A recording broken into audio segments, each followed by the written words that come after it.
வாங்கிட்டு வந்துட்டியா? எதுக்குடா என்ன அவசரமா சமோசா வாங்கிட்டு வர சொன்ன? வா. என் பொண்டாட்டிக்கு மேல லவ் இருக்கா இல்லையான்னு தெரிஞ்சுக்கிறதுக்கு ஒரு சின்ன டெஸ்ட் வைக்க போறேன். என்ன டெஸ்ட்? அதாவது இப்ப என்ன பண்ற, இந்த சமோசா எடுத்து எனக்கு கூட்டி விடுற, கீழே சின்ன அவளை கொண்டுருவேன். டேய் கொட்டாது. என்னடா பண்ணிட்டு இருக்க? கொஞ்சமாவது அறிவு இருக்கா உனக்கு? அவதான் குடுக்குறான்னா பல்ல இழிச்சிட்டு நீயும் வாங்கிட்டு இருக்க. சரி இப்ப இதுல என்ன இருக்கு? என்ன இருக்கா? 1008 கிருமிங்க இருக்கு இதுல.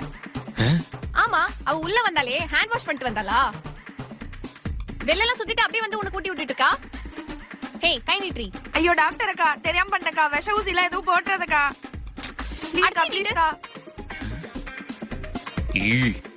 நல்லா க்ளீன் பண்ணிட்டு கிளாத் வச்சு தொடச்சிட்டு அப்புறமா ஊட்டி விடு. புரியுதா? சரிக்கா. A few moments later. என் ஹஸ்பண்டுக்கு என் மேல கேர்லாம் இருக்கு. ஆனா லவ் தான் எவ்வளவு இருக்குன்னு தெரியல. நம்ம 2 பேரும் அவுட்டிங் போற மாதிரி பேசுறேன். அவரு என்ன ரியாக்ட் பண்றாருன்னு பார்க்கலாம். ஓகேடா? வாவ், எனக்கு ரொம்ப பிடிக்கும். சூப்பரா இருக்கும். போலாம். நீ கூப்பிட்டு நான் வராம இருப்பேனா? டின்னருக்கே போலாம். உங்க ஃபேஸ் சொன்னா கலந்துச்சு. இன்னைக்கு எதுக்கு ஒரு முடிவு கட்டுறேன். பொண்டாட்டி கூட்டி எதுக்கு கடற்கரை ஹோட்டலுக்கு போயிட்டு இருக்க? நல்ல ஹோட்டலுக்கு போக மாட்டேன்.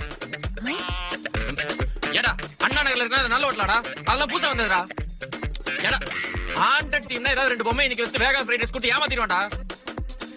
இப்போ உனக்கு என்ன அண்ணா நகர் தானே? இவர் இந்த அண்ணா நகர்ல இந்த K4 போலீஸ் ஸ்டேஷன் ஒட்டினா மாதிரி போ. அங்க ரெட்ரோ செங்கர்னு ஒரு கடை இருக்கும். அந்த கடையில போய் சாப்பிட சூப்பரா இருக்கும். டேய் பார்த்து பத்திரமா போயிட்டு வாங்க.